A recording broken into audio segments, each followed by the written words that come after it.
Hey guys, I'm Viper, and welcome to my Belgian Grand Prix preview quiz video. Now, obviously, you guys know the rules of the quiz. You guys know the rules of the video now, or you should do by now.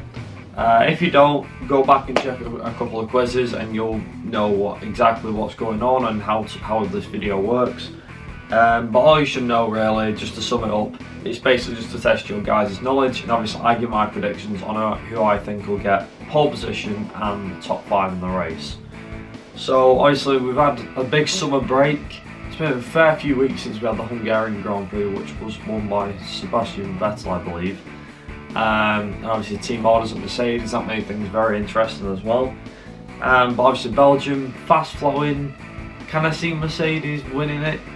Possibly, yes, but we'll get to that near the end of the video. So anyway, first things first is obviously the 5 questions, so we'll get these out of the way and I'll go to predictions. So first question: when the Belgian Grand Prix was originally held back in 1925, yes, that's how long it was, how long was the circuit in miles? Question 2: which driver has won the Belgian Grand Prix the most? Question 3: the Belgian Grand Prix has always had a running lap count of 44 laps from 1983 onwards. True or false? Question 4. Force India took their first ever pole position at the 2009 Belgian Grand Prix, but who was it who scored the pole position?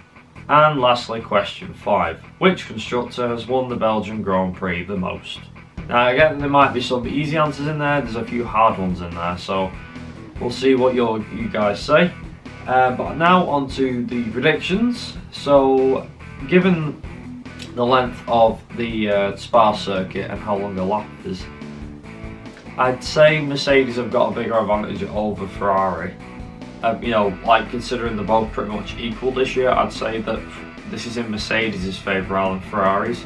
Because even though there's a lot of fast flowing corners, there's a fair few straights as well. And because Mercedes has the long wheelbase, they're ideal for going, you know, they're ideal to win at circuits like Belgium and Monza, which is in about a fortnight, I think it is.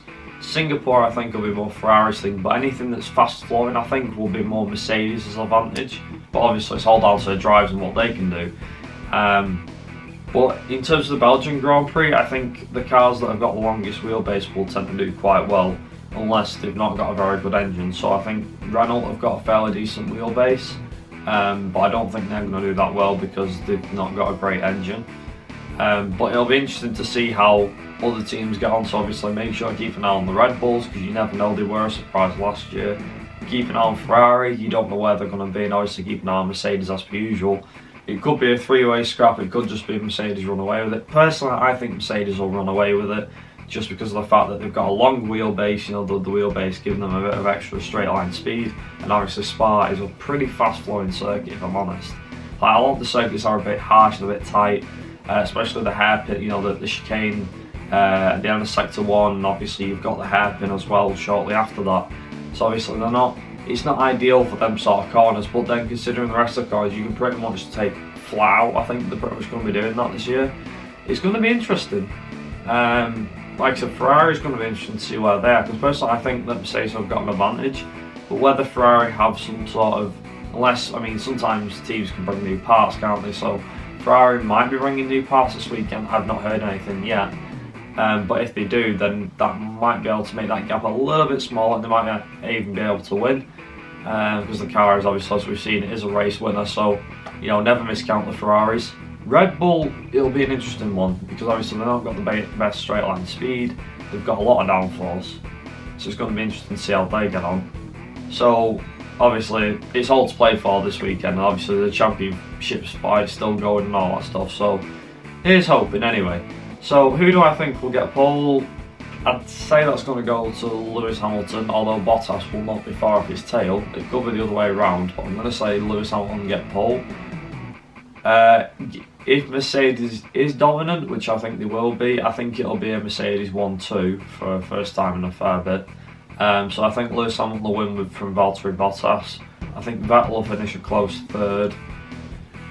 4th and 5th, I'm going to have to say Ferrari's going to, another Ferrari, so Raikkonen will have to be 4th. And then 5th, that's anybody's game. Daniel Ricciardo, I'd say. I mean, it's going to be obviously, usually, unless something bizarre happens, which it can always do. And obviously, don't forget, the weather is always a factor at this circuit. Unlike most, it can change, and it will do, like Malaysia does. Obviously, if it's in the hills in Belgium, so it's going to be quite interesting. But yeah, so that's been all from me for today's video. Like I said, if you let me know down in the comments what you think the answers are for the questions that I've asked you, and also let me know what your predictions are, as always. If you do enjoy these sorts of videos, be sure to hit the like button and be sure to subscribe if you are new. And until next time, I've been Vibe Racing. You guys have been also watching. Until next time, I'll see you guys in my next video. Ta-ra!